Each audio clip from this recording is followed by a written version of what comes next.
Alright, here is attempt 3 due to various technical difficulties like a dying phone.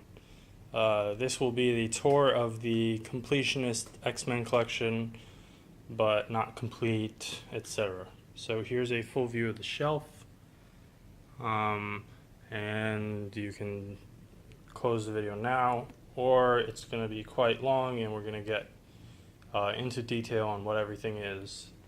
Apologies for the quality, both in the camera, its operator, lighting, etc. Alright, so starting at the bottom with the bad lighting. These are omnibuses and oversized hardcovers of X-Men, starting with Claremont's run, pretty much chronological. So we have the first 3 volumes of Uncanny X-Men omnibuses, and then so there should be a 4th, possibly a 5th, depending on how they do things, what they include and what they do not, which may or may not make these 2 volumes, Asgardian Wars and Mutant Massacre, redundant.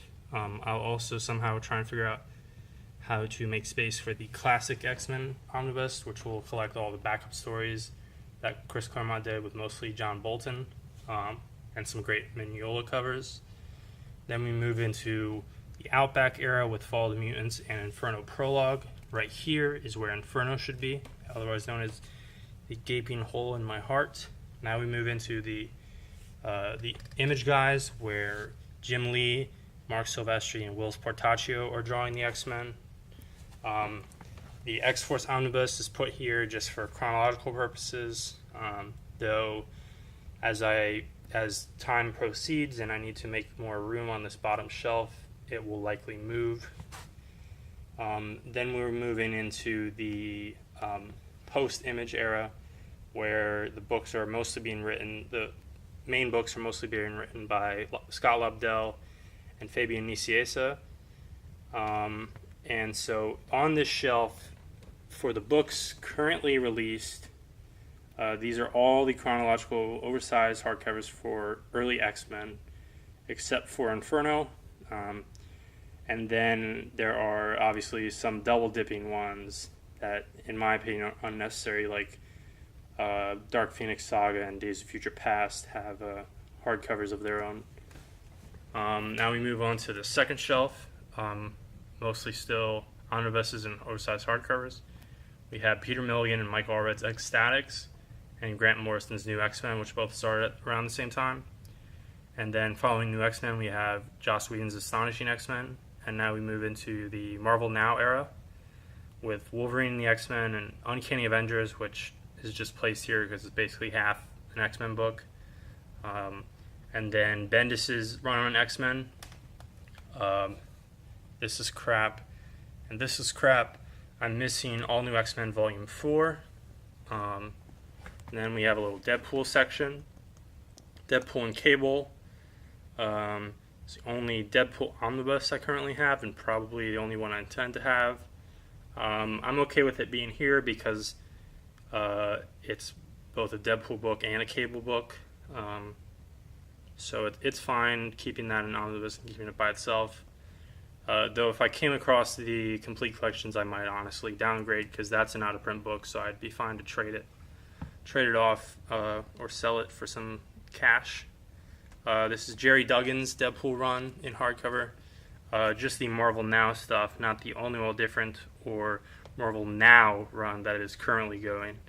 Though I may get that eventually, because I've heard it's still good, but there's a little bit more event stuff clogging it up. 2 volumes of Captain Britain oversized hardcovers, mostly written by Chris Claremont. Well, some of it, but a lot of it's in black and white. This is before Alan Moore got his hands on it. I don't even know that there's much Alan Davis art in those books. They're not that great.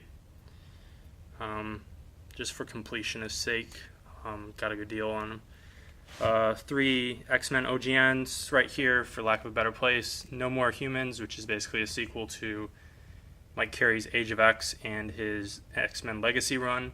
And then the 2 Season 1 books for the franchise. And now we have the New Mutants run that Rob Liefeld did before the book transformed into X-Force, and then 3 premiere hardcovers of Fabian Niciez's X-Force that follow the omnibus. There is a 4th one that I don't have called Child's Play, which fits right here. It's not hard to find or anything, just don't have it. And then 2 kind of obscure X-Men related premiere hardcovers, Beauty and the Beast, which is a Dazzler and Beast story and also includes Dazzler's OGN that kicked off her ongoing series, and then Fallen Angels, which is a kind of weird book with some new mutants like Sunspot and Warlock, Siren, but then also Devil Dinosaur and Moon Boy, which were at the time was a obscure character, just a weird 70s Jack Kirby thing. Now we move up. These are ongoings, X-Men related ongoings that are sort of off the beaten path. Alpha Flight, the 3 John Byrne volumes. One or 2 of those are pretty hard to find, but I managed to track them down, so there's no reason for me to upgrade to the omnibus. Then these are 2 volumes of Scott Lobdell's Alpha Flight run. Not that great. I'm missing, I believe, the only other collected edition of Alpha Flight, besides various editions collecting the X-Men crossovers, is the Greg Pak and Fred Van Lente run, which is collected in 1 trade. And then Excalibur Classic, this is all the Chris Claremont stuff, except I'm missing Volume 5. Not hard to find, just don't have it. And then there's a gap between 5 and these 3 Alan Davis volumes. The gap was a fill-in little run by Scott Lobdell. It's not too important to be missing. And then there's a huge gap between Davis Volume 3 and these Warren Ellis volumes. And then this series, Excalibur Volume 3, I guess. It's called Excalibur, but it's pretty much an X-Men Illuminati book, more accurately. And this was written by Chris Claremont alongside his run on Uncanny X-Men, which was his 3rd run on the X-Men. And as you can see, based on the spines, it led into House of M. And then following this Excalibur series, New Excalibur kind of returned the Excalibur name back to its roots with characters like Captain Britain and Pete Wisdom, still written by Claremont. There is a 3rd volume of New Excalibur, which I do not have. It might be slightly hard to track down. And then the series wrapped up around the same time as Exiles, which Claremont was also writing, which that'll be shown later. Captain Britain, MI-13, basically an Excalibur book. This is a really good series. And that's all of it. X-Factor Visionaries, this is Peter David's 1990s run on the book. There is a 4th volume, but the contents of the 4th are completely collected in the Fatal Attractions hardcover, but not in the new reprint paperback of it. So the 4th one is worth tracking down if you're into X-Factor and can't go for a hardcover, which may or may not be out of print. Some cool Havoc, Polaris, Jamie Madrox stuff. Really classic Quicksilver scene, which would be in the 4th one. And some Joe Quesada art and others, Larry Stroman. Then Peter David's return to X-Factor in the 2000s. They only ever produced 2 complete collections, which is kind of unfortunate, though it probably would have taken 4 or 5, but it's also not like Marvel has put out a 5-volume complete collection line before, and we'll see at least one of those later. So then this Volume 6 directly follows the 2nd complete collection, so I have 6, 7, 8, 9, and then there are 2 options to go with Volume 10. There is X-Factor Volume 10, Second Coming, and then there's this Second Coming Revelations book.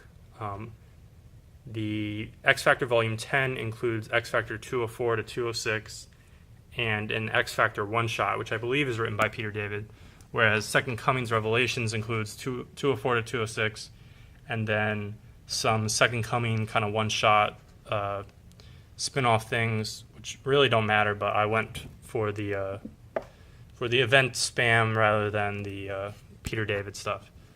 I think it's a slightly better value, even if you have to deal with the spine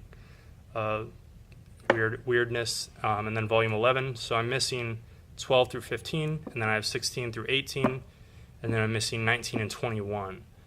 Some of these, especially these later volumes like 16 through 18, are very hard to track down, but it's definitely worth it. This is a great series. And then All New X Factor, after this book got canceled, they gave them All New X Factor shortly, and I'm missing volume 2. No reason. It's not hard to track down or anything. Then we get to X-Men Legacy by Mike Carey. This follows his Adjectiveless X-Men run, which is shelved separately. They're not numbered, so it's kind of confusing, but I'm missing... as far as I'm concerned, I'm missing 2 volumes. I'm missing X-Men Legacy Necrotia, which I'm not going to bother to show where it is, because without the volume numbers, it's kind of confusing. X-Men Legacy Necrotia, which is, thankfully, they put out separate trades of the individual series involved in Necrotia, because the Necrotia proprietary paperback isn't really necessary if you also collect X-Force and New Mutants, which I'll get to in a second. And I'm missing the Age of X Aftermath volume, which it's called Aftermath, but it has stuff directly before and directly after it. So it's just those 2 volumes. And then there's a volume called X-Men Original Sin, no relation to the Jason Aaron event comic. And that was a crossover with Wolverine Origins by Daniel Way, which I'll get to later. So I'm putting off buying that for reasons which, again, I'll get to later. There's also X-Men Legacy 226 to 227 are not collected in an X-Men Legacy trade. They were part of the Utopia crossover, which I don't have the Utopia trade because the Matt Fraction Uncanny X-Men complete collections cover that stuff, except for these 2 Legacy issues. So that's kind of unfortunate. The 2 issues also tie heavily into the Dark X-Men kind of run by Paul Cornell, and I believe they're supposed to be in a Dark X-Men trade, which got canceled. So moving on, here's New Mutants. As you can see, I only have volumes 1, 2, and 7. So I'm missing In Between, and In Between also includes an annoying Fear Itself tie-in trade, which includes a crappy Wolverine miniseries spinoff. So that's annoying. The first 3 volumes by Zeb Wells I highly recommend, and I believe they're reprinting them soon in one collection. Then Cable and X-Force Classic, which follows the premiere hardcovers. This is Jeff Loeb's run. You see it's a volume 1. There was never a volume 2, but a trade that is basically exactly like a volume 2 is going to be released soon. So it's not great stuff, but completionists, it's exciting to see. Deadpool vs. X-Force, this is a flashback series, though it was released fairly recently. And then in the 2000s, I think early 2000s or so, Fabian Nicias and Rob Liefeld returned to X-Force for a miniseries. It's terrible, but it's throwback, stupid fun. And you'll see it says Volume 1. Volume 2 is a little bit different, and I'll get to that later. Here is Craig Kyle and Chris Yost, X-Force, which is an amazing series, which is unfortunately overshadowed by something that next to it. And Messiah War is an underrated kind of middle part to the Messiah trilogy of Messiah Complex and Second Coming and Messiah War. And then Uncanny X-Force by Rick Remender. This is one of the best things that the X-Men franchise has ever done. Definitely everyone needs to read that. Cable and X-Force by Dennis Hopeless. There are 4 volumes of this, so I'm missing 2. And then this is all of Sam Humphrey's Uncanny X-Force, which is a pretty bad book. The series ended with a crossover, so the final volumes for both series, some double dipping, which is kind of annoying. And then I don't have any of Cy Spurrier's Adjectiveless X-Force, which followed these 2 series. And then over here, something a little complicated, we have some Counter X books, which was part of the Revolution initiative, basically right before Grant Morrison started writing X-Men. They brought Chris Claremont back to both of the both Uncanny and Adjectiveless, and they gave a lot of the side books, 3 of them, in fact, X-Man, Generation X, and and X-Force. Sorry. They gave them to Warren Ellis, who I think plotted, and then he had co-writers on them. Brian Wood was on Generation X, Stephen Grant was on X-Man, and Ian Edgington was on X-Force.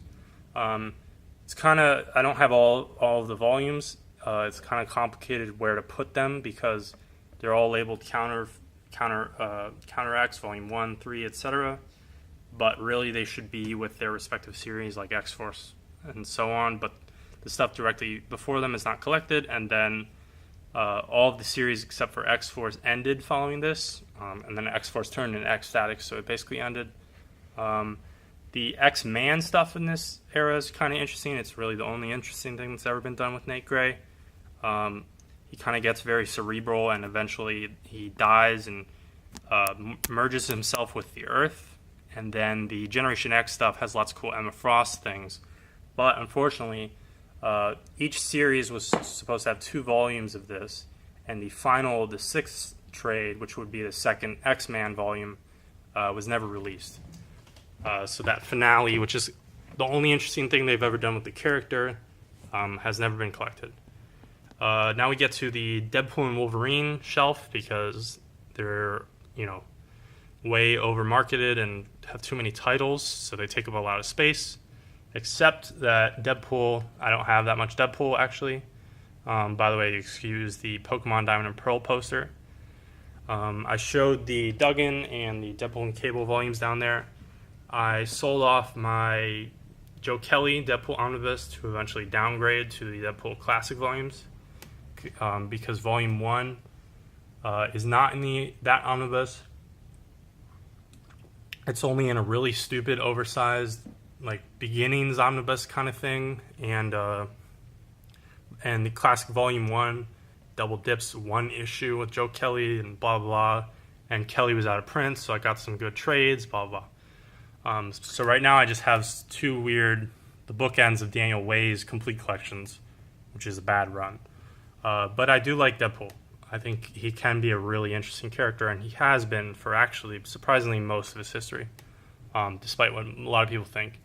So Wolverine, the Origin series, those are terrible. And Weapon X, of course, everyone should read this. And then between Weapon X and this Wolverine Classic, this is where the Madripoor Knights Epic Collection should go. The Madripoor Knights Epic Collection collects the first few issues of his ongoing series following the Claremont Miller miniseries, and the first arc or 2, I'm not sure how many arcs it was, of his stories in Marvel Comics Presents. So then Classics Volume 4 and 5 follow that, and then Marvel Comics Presents Wolverine Volume 2 through 4 follow that as well. I only have Volume 2 of Marvel Comics Presents, and then directly following Classic Volume 5 are these Larry Hama's run, which lasted a really long time, all through the Bone Claws and everything. Maybe up to 100 issues. I'm not sure how long it was, maybe 70, 80. And the beginning of it was drawn by Mark Silvestri before the image jump. And this is probably some of the most acclaimed Wolverine stuff. And there was supposed to be a 3rd volume of this, and it was canceled, but now they finally released a volume, which is literally the same thing, but it's called Weapon X Unbound. And then between that and this Dying Game Epic Collection, there's a huge gap. So maybe they'll put out more Epic Collections. It's not great stuff. This one is, the Fatal Attractions Adamantium List era. Very 90s stuff, but fun for completists, I guess. Not Dead Yet. This is Warren Ellis's lone arc on the character. Honestly, pretty underwhelming based on what you might expect from Warren Ellis. And then a bunch of just kind of volumes where the creative consistency on the book was just all over the place. Greg Rucka's run starting Wolverine Volume 3, Civil War, so on. The Death of Wolverine, not to be confused with the later miniseries. The Best There Is, this is a terrible series. The Jeff Loeb stuff was pretty bad. Then the Marvel Now Paul Cornell stuff, also really bad. And it was pretty much just a prologue to Death of Wolverine. And also you can see was renumbered for literally no reason. You have 2 volumes of Wolverine that are only 12 issues. Though some kind of interesting Alan Davis art ruined by a terrible costume design. 1 volume of Wolverines, so I don't have most of the Death stuff. The first volume of Laura's time as Wolverine, and then some miscellaneous stuff that I need to organize better. Wolverine Volume 1 by Daniel Way, collecting the kind of House of M ties that he did on the main title, which are bad, and then Wolverine Origins, which is bad, besides some cool Steve Dillon art. So hopefully a second or third volume would collect the X-Men Legacy tie-in issues for the original Sin crossover arc. Now we move over here to some school, like kids books. New X-Men, this is the... this right here is the De Filippis and Christina Weir run. Excuse my pronunciation, which I'm sure I got wrong. And there's going to be a volume recollecting the 13-issue New Mutants series that preceded this soon. And then the Kyle and Yost Childhood's End run on the book, which is amazing and unfortunately really hard to find. Then some Mark Guggenheim's Terrible Young X-Men book, which I'm missing a volume of. Generation Hope, which I only have 1 volume. Some Wolverine and the X-Men spin-off things, and some just kind of random things, and Ignore Runaways. No relation. Now we move up to, these are basically ongoings, 3rd and 4th titles, where they're actual X-Men titles, unlike Excalibur or Alpha Flight or anything like that. But they're not quite the primary book. So we've got Extreme X-Men, which is actually not that extreme. I really like it. A lot of that's a nostalgia, but some interesting stuff with lots of good character work and interesting characters. There's the Salvador Larroca art. He was experimenting without inking with the rise of digital, which some people might think doesn't hold up too well. And this Storm arc is terrible. And then Astonishing X-Men following Whedon. We have Warren Ellis's run, again, underwhelming for what you'd expect.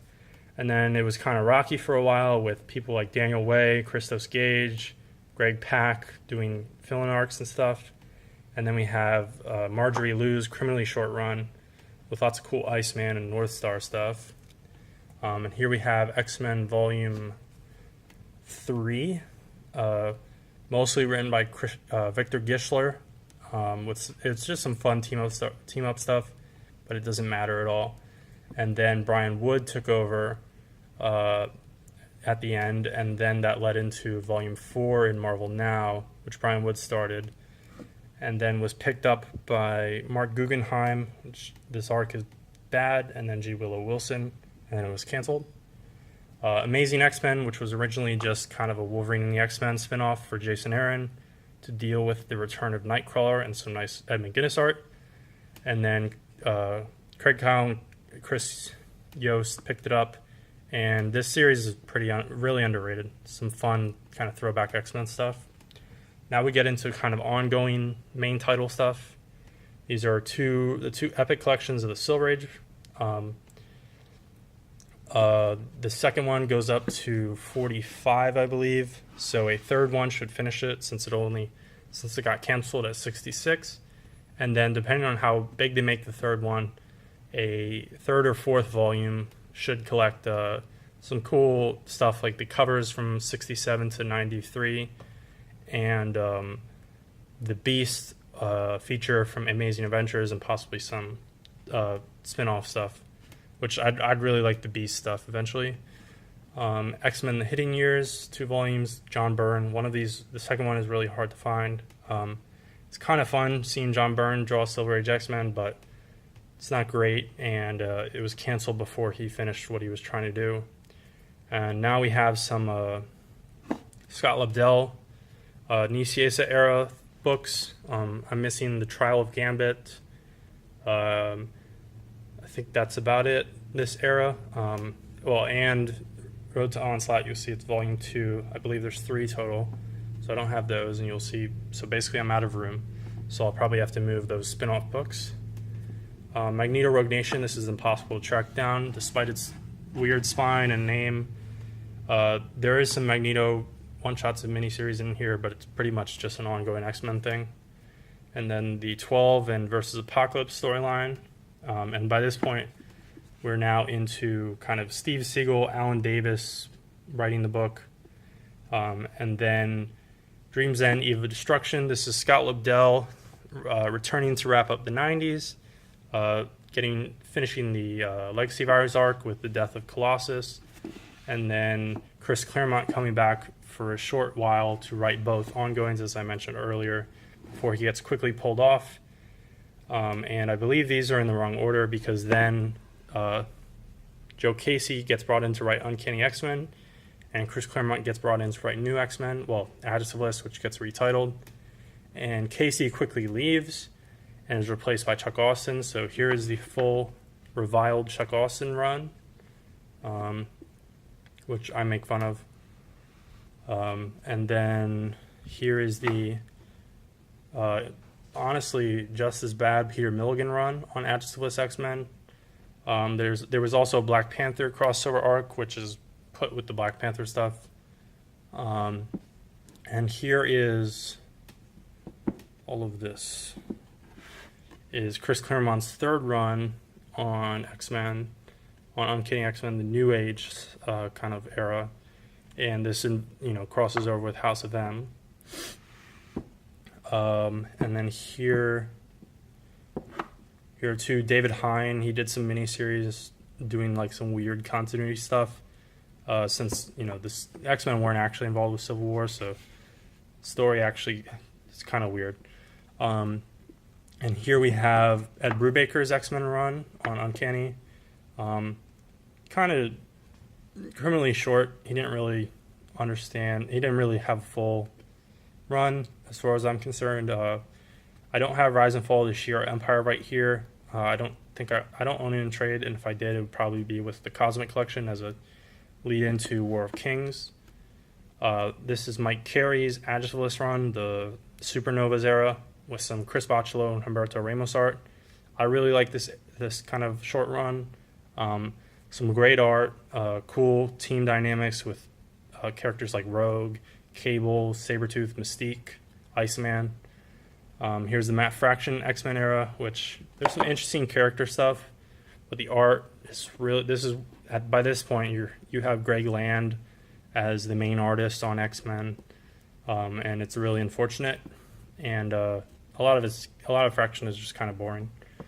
And here we have Kieran Gillen's 2 volumes wrapping up volume 1 of Uncanny X-Men, which of course, getting tied into an event and the controversy of ending volume 1 of Uncanny X-Men. Prelude to Schism is more accurately a prelude to Fear itself in terms of continuity. It doesn't make any sense. It's also a really bad book. And then Schism. And now we have Kieran Gillen's Uncanny X-Men volume 2, which this is really good. It's really underrated. He really understood all the characters and the team dynamics, and he had lots of cool ideas. But it got wrapped up in events with AVX, lots of Greg Land art, which brought it down, and of course the remaining controversy because he ended volume 1 of Uncanny X-Men. Here's the lone Uncanny Avengers volume 2, which includes the infamous Scarlet Witch, Quicksilver, Magneto retcon. This is not in the omnibus. It's really weird, just stranded by itself, just these 5 or 6 issues, and I don't own Axis, which comes between the omnibus and that. And then I have the first volumes for all 3 team books in All New, All Different. Those also suck, kind of. Moving to the final shelf, we're almost done. Some kind of ancillary weird books. Children of the Atom is a Joe Casey and I believe Steve Rude book where it's like a retcon origin of the X-Men, of the Silver Age X-Men.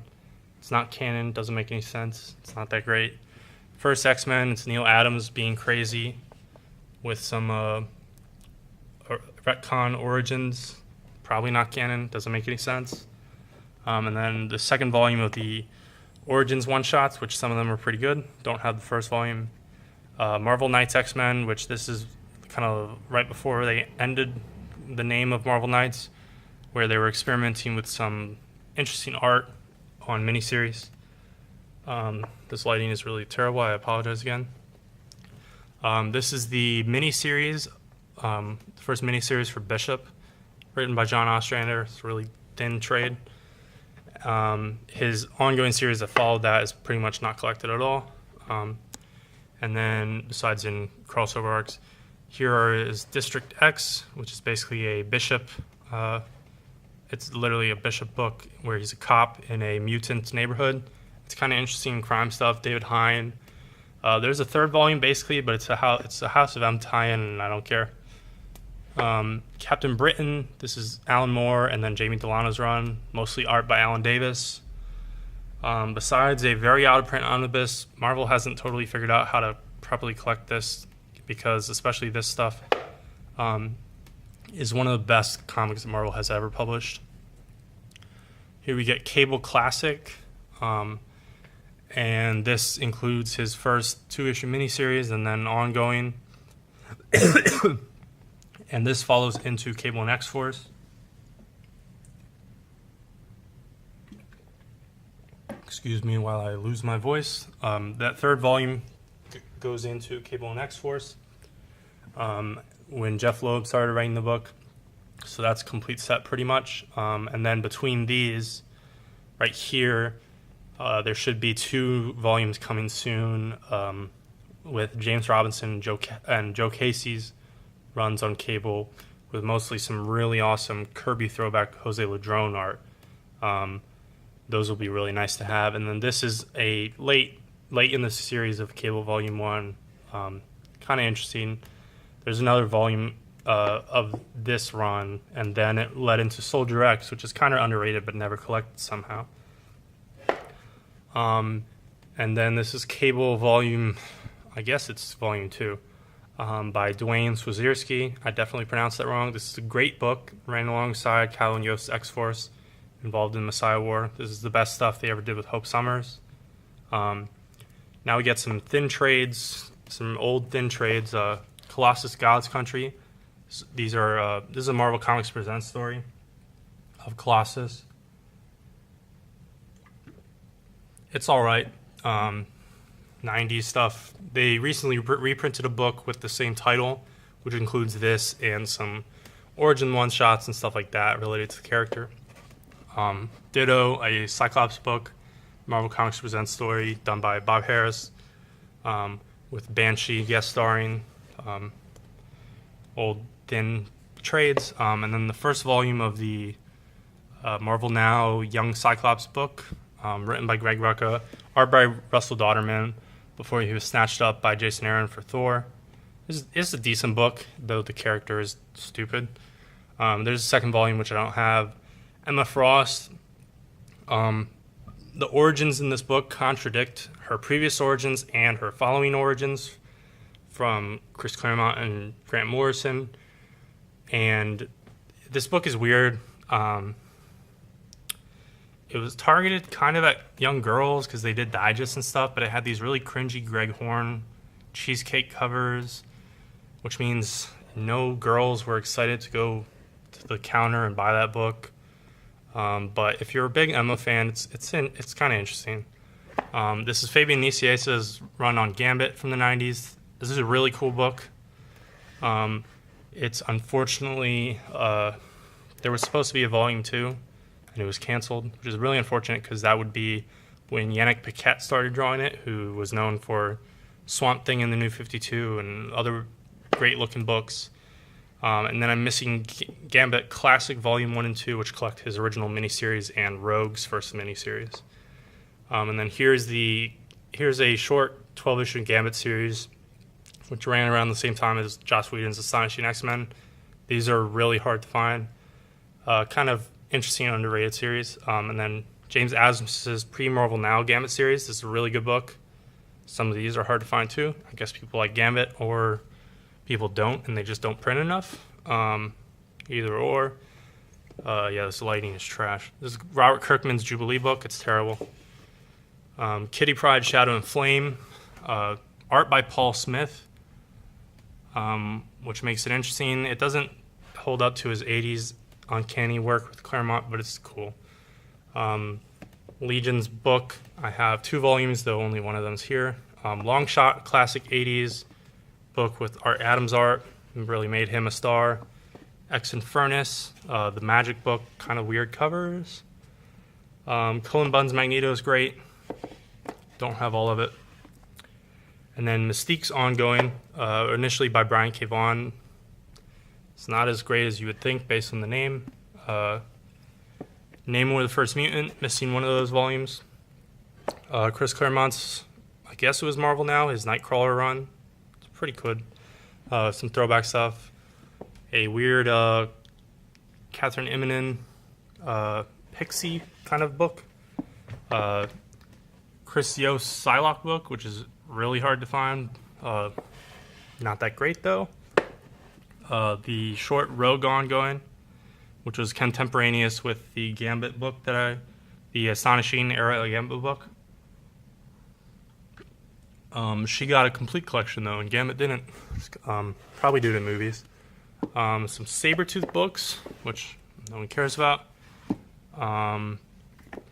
And then this is the second volume of, there's not even a volume 2 on it, of that X-Force thing, Return thing with Liefeld. But you can tell from the cover it's Liefeld, but he doesn't actually do interiors. He has one of his copycats do it.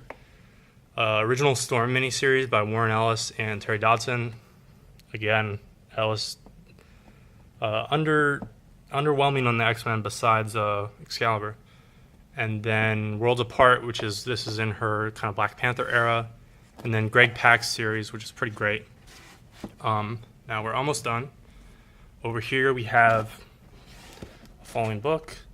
We have some Age of Apocalypse and in general Apocalypse related things. Adventures of Cyclops and Phoenix, that has to do with Apocalypse and Sinister and Cable. All complicated stuff. None of this is really necessary unless you're really into just deep lore. And then Age of Apocalypse, this is Dave Latham's series that followed Uncanny X-Force. I'm missing the first volume, which is kind of hard to find. These 6 volumes of Exiles, up until these 6, it's an amazing, underrated series, and then Chris Claremont ruins it. And then he does New Exiles, and New Exiles is pretty bad too. And then Jeff Parker came in and did one very short Exiles miniseries, which I don't have, and that was pretty good because Jeff Parker. And then Extreme X-Men, which is also, that's contemporaneous with the Lapham Age of Apocalypse book. This one by Greg Pak. It's called Extreme X-Men, has nothing to do with Extreme X-Men. Not that extreme. It's basically an Exiles book. And then Extreme X-Men, Age of Apocalypse, and Marjorie Liu's Astonishing culminated in this Extermination crossover. So that is the full-ish X-Men collection. Not seen here are a Nightcrawler, 2 volumes of Nightcrawler, which are around the same era as the Astonishing Era Gambit and Rogue books. And lots of stuff I don't own, which maybe I'll make another video about. So that's it. Thank you for watching. Goodbye.